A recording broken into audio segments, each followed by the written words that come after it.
As a studio. Hi, Aoife. Thanks, Alec. Thanks for having me. Great. As you know what to expect, as I said, that I take people to their last year in school. And I suppose I have to ask, were you that academic that was clamoring for university, or were you a lost soul like myself? I was very much a lost soul. I had no clue what I wanted to do, no sense of direction. And when I look back on it, it's been a long time since I thought about my time at school. I think I was probably simply too young and I lacked mental maturity. It's amazing how you get thrown into these sort of positions. How did you cope with that? Probably not very well if I look back on it with my old older eyes. So I was quite lost. I'm not even quite sure why I was so at sea. I spent a couple of years in a very, very small single gender school and then moved to a much larger mixed school. And I think that transition was probably more than I really knew how to cope with. And so I left school. Sometimes it just depends on when your birthday falls. And now Sure. I know that children start school a bit later. So I was very young leaving school with no clue what I wanted to do, no clear plan. And I didn't even know that you could have a plan. Right. Okay.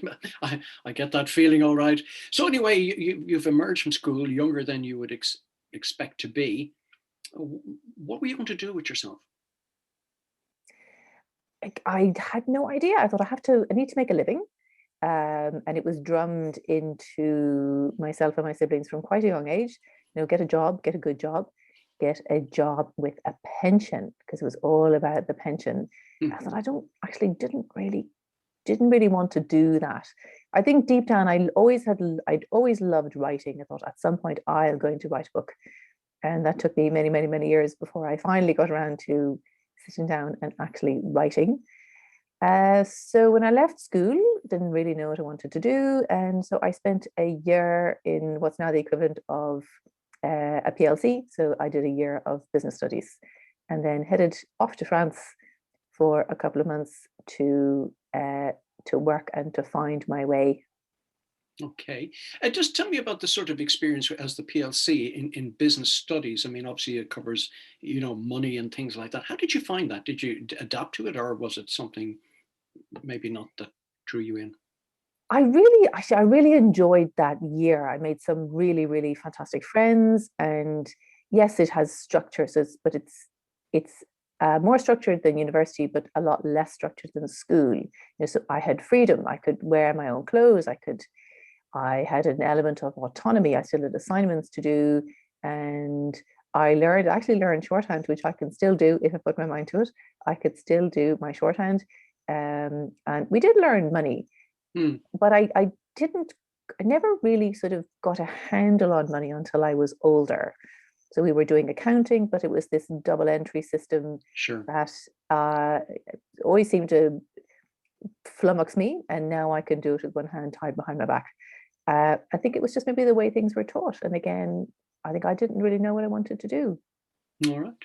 So you found yourself, strange enough, as part of a team of PAs for an interesting person in France. How did that work out? I mean, I know it wasn't for a long time, but it certainly was a sort of an experience that you seem to have enjoyed.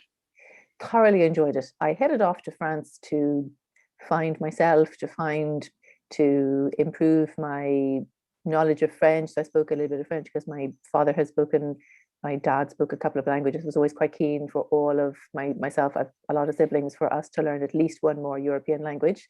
So off I went to France. Um, so I sort of went over as an au pair, but instead of looking after children, I was looking after an elderly woman. And so she needed 24-hour care.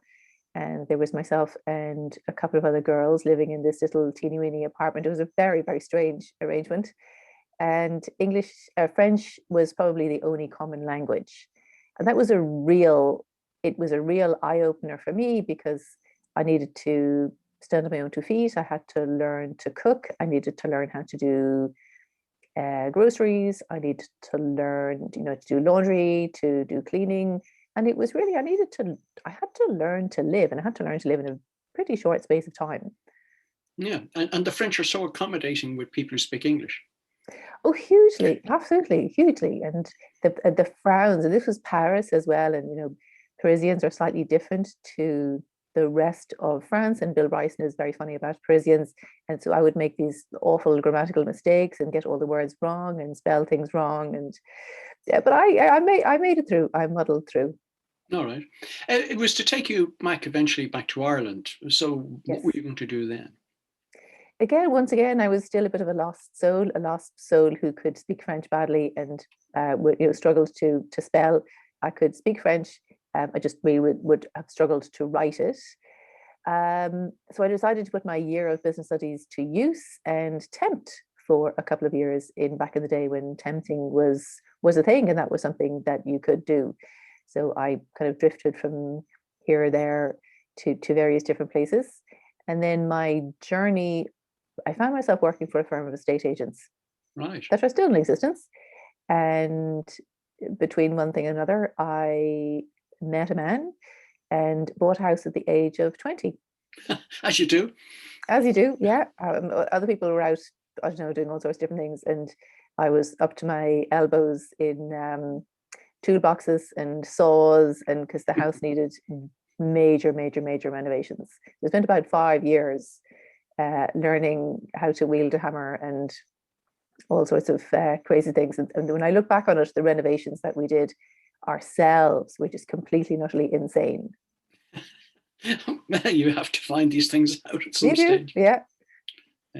But I mean, it must be a real experience taking on the responsibilities of a mortgage at such a young age. Well, the my then husband was there was quite an age gap, and so for him to at 20 taking on the responsibility of mortgage probably just seems completely and utterly lunacy. But for somebody else who's a bit more mature, maybe not quite so bonkers. So when I look again, you'd always look back on things and go, well, now if I'd only known then what I know now. But these turning points in our lives are what shape us, and they are what make us the people that we are today. So when that relationship broke down, it transpired that we're hugely in debt, and we had an endowment mortgage, which is unheard of to have now. I know. And Oh. all of these crazy things that are practically probably illegal now. And so once again, I kind of found myself having to start my life all over again as maybe mid-20s with a young, with a young child. And I had a fantastic idea that I would go back to university because I never went to university when I left school. So I started studying at night with the Open University. And what should have taken me 5 years took me 10, but Right. that is another story. Right. And again, that was an amazing, incredible experience. And I couldn't have done it without the help and support of the Open University, because the whole point is that they accommodate students with whatever personal problems you have. It doesn't matter, they've seen it all, they've had it all thrown at them, and they will figure out a way to help you over the line. I mean, it's quite interesting because we were talking at a time, and mentors and coaches were not a phenomenon of the day as they have become more recently to people. So you really had to plow on yourself. I did, yeah. And I found before coaching and mentoring even sort of existed in my vocabulary, I remember lying at home. I'd been quite unwell for a while. I was lying on my sofa feeling really sorry for myself. And I was watching television, and this infomercial came on, and it was Anthony Robbins. And I had never heard of this person before, didn't even know what an infomercial was. For me, they were always about cleaning products that you never really wanted. But this one seemed different, and it really piqued my interest. And it was a set of CDs, 30 CDs, and a workbook, and all sorts of cool stuff. And it came with a money back guarantee. I thought, okay, if I hate it, at the time it seemed expensive. If I hate it, I said I can send it back.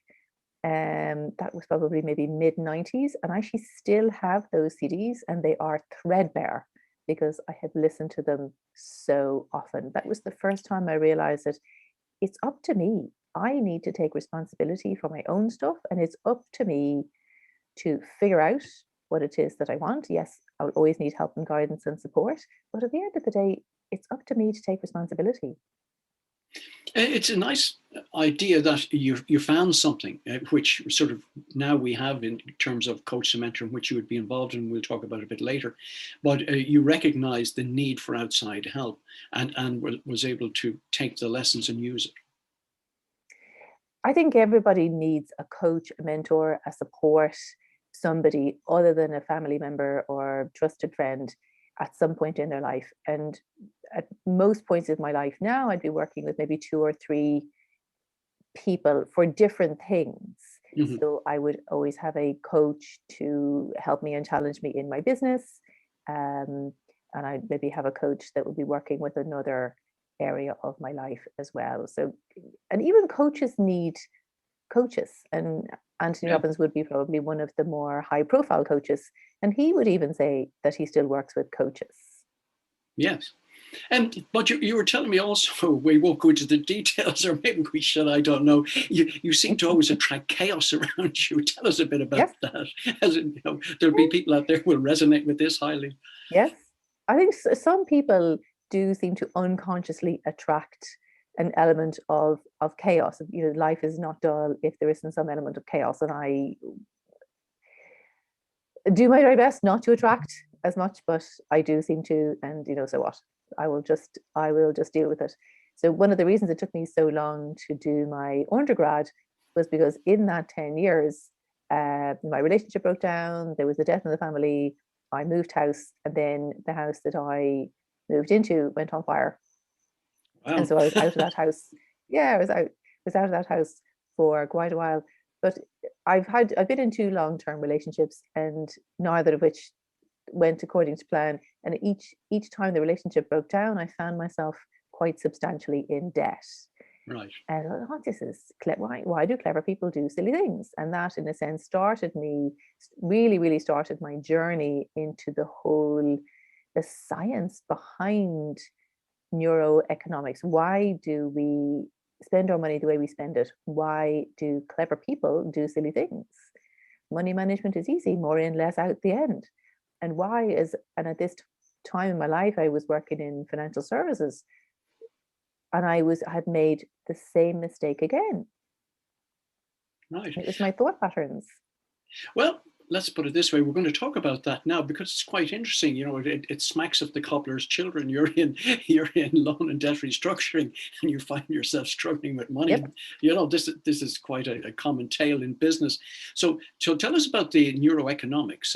I hadn't come across this phrase. Tell us more about this and what you've told us what attracted you to it, but tell me more about it. Well, I only came across the expression probably about 5 or 6 years ago. And I said I probably knew that there was more to my struggles with money. I said that there's more to this than just the simple case of more in, less out the end. And it was my relationship with money and my relationship with myself, and again my relationships with other people. So I would be overly generous, over giving, and overly supportive of other people, and then I would allow myself. So again, Tony Robbins taught me, and Jack Canfield would say as well, about take responsibility. So Right. if you find that you are making the mistakes, just take responsibility. It's not about blame or shame. It's about, okay, I'm the one who did the thing. I'm the one who co-signed the loan. Take responsibility and figure out a way to fix it. And if you don't know how to fix it yourself, go and ask somebody to help you. And so when I discovered that I had these patterns of behavior when it came to money, I said, I need to go and I need to find somebody who can help me figure out my own thought processes and patterns. And I then trained as a certified money coach and went on then subsequently to do lots of other things in that related field. Well, tell me, what is a certified money coach for those business people out there who are struggling and wondering how they can get back on track? There's a subtle difference between a financial advisor and a money coach. I Oh, happen to be both. I just don't work in the space of offering advice anymore. So a money coach works more on your relationship with money. We work on your decisions based in alignment with your values. We work on a more long-term plan that is around how you think and how you're thinking about money. Whereas the financial advisor gets more into sort of the more nitty gritties about, okay, these are the These are the infrastructures that we need to put in place to make sure that the plan that you have worked out with your coach, that we can actually make that happen, such as structured retirement planning, that you're a bit more tax efficient, that you've taken out quite specific products that offer you a level of protection. But a coach works more with your patterns and your patterns of behavior, where those patterns have come from, and even just the thoughts that you have with yourself that may or may not be serving you. So would it be fair to suggest that there's a role for both people in your lives? Absolutely. And I do, and I generally work, if I am working with a client, usually work in harmony or alongside either their accountant, their business coach, their financial advisor. Absolutely, they work in harmony. One doesn't replace the other, and neither are they mutually exclusive. So it's about working together, and just it's having the right people on your team. Perhaps you might share with our listeners, what are some of the more common traits of people who have issues around money? I think we all have at times, but what are the more common traits that people might have? Interestingly, people, when you say why this person has money problems, the automatic assumption is that they don't have enough. But some people have money and they are unable to spend it. They just cannot bring them, so they are overly frugal. And other common traits are people are overly generous. And so money problems are about our relationship with money and how we treat money. And do we allow money to have power over us? Or do we have a healthy and respectful relationship with money? So money is there it has a purpose. It is a means of exchange. And it's the value that we put on it. And if we're not valuing ourselves, then sometimes people who don't value themselves struggle to charge sufficient amounts for their time and expertise. So that again a lot of it that comes down to our relationship with money, or what messages did you learn when you were growing up?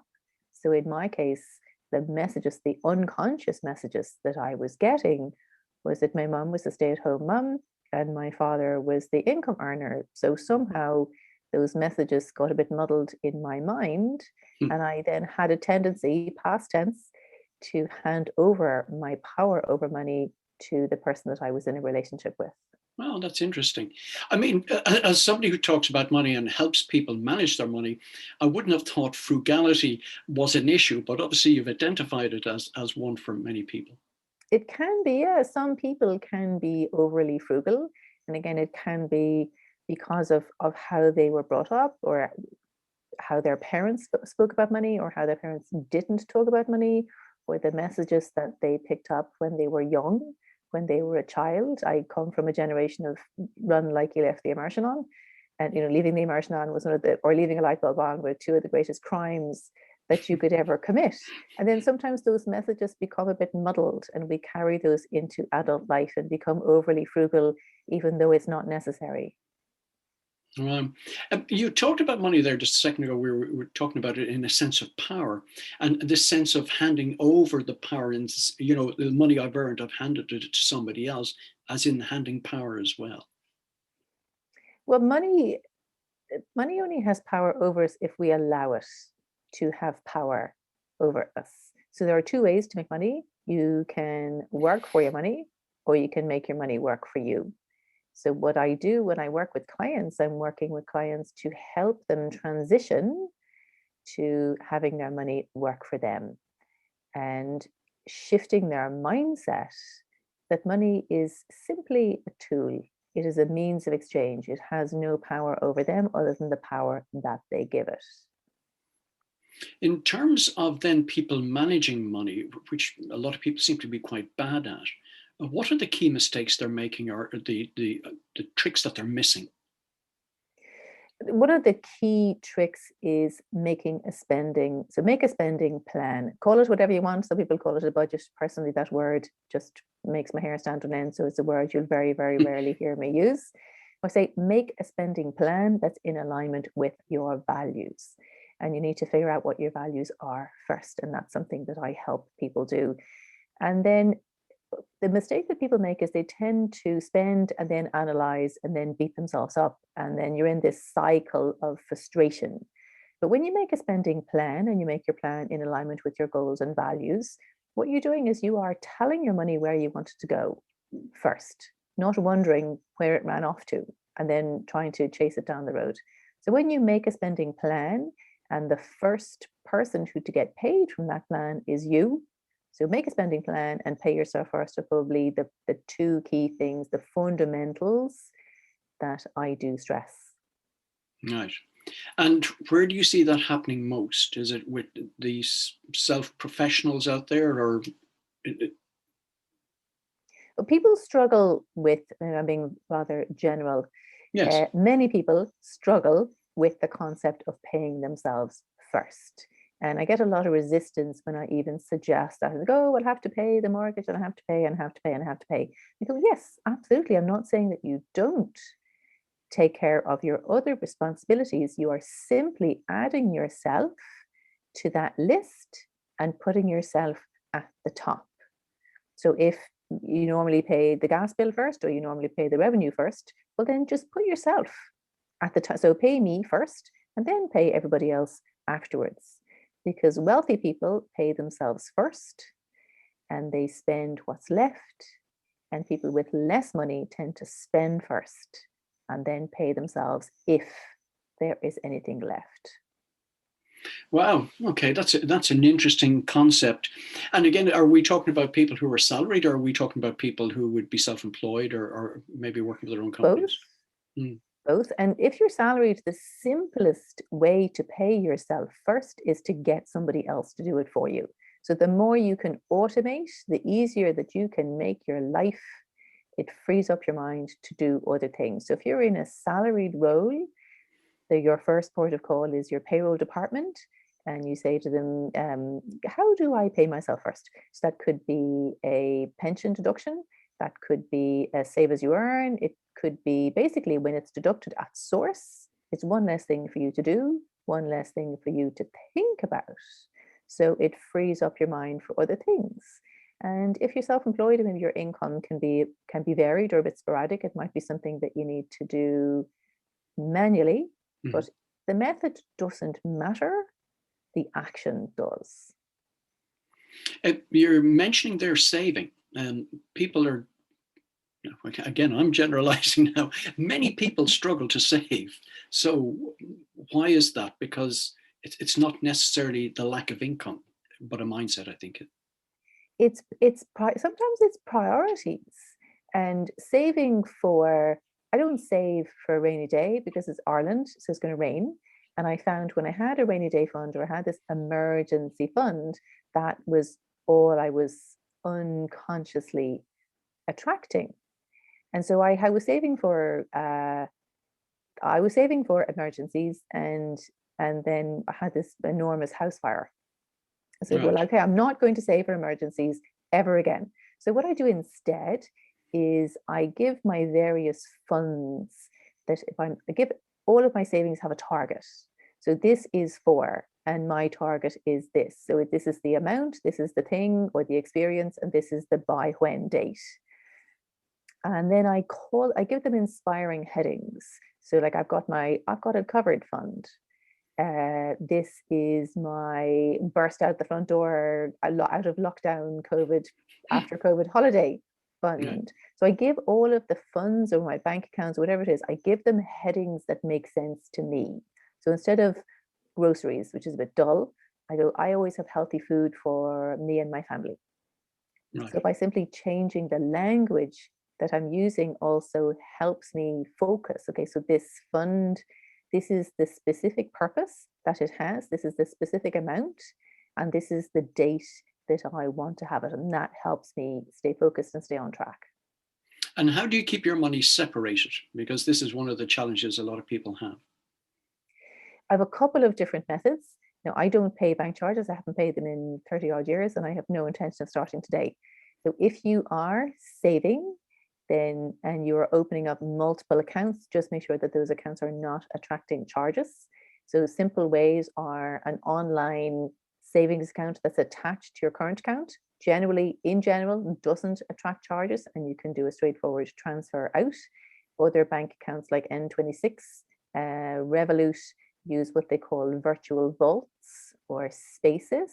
So that's another really simple way of saving without incurring extra charges, and you don't have another IBAN to remember or another set of passwords to remember. You can be as super simple as the jam jar in the kitchen, or you can be as fancy schmancy as your offshore Cayman bank account.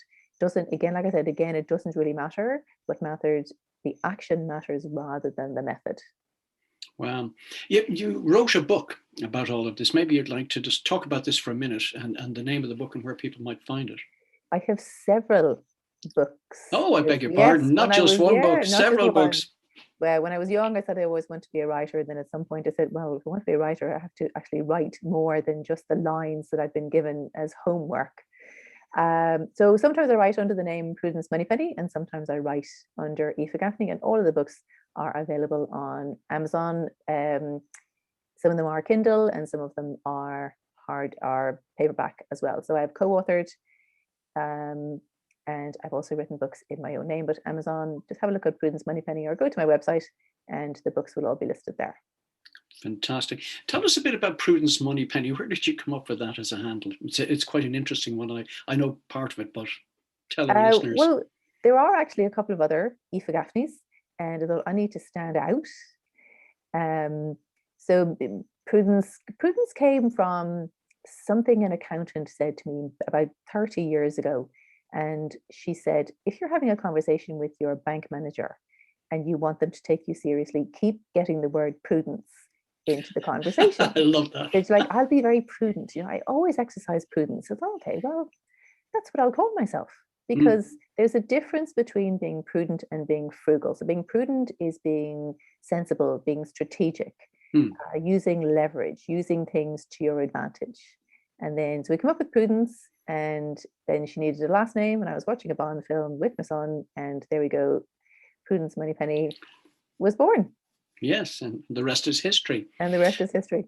I suppose in the last minute or 90 seconds, what sort of parting message would you like to leave for our audience out there? Book in for a chat. So at any point, book in for a chat with me. Absolutely. My parting message is book in for a chat, and I will reveal more secrets. So it's prudencemoneypenny.com or prudencemoneypenny.com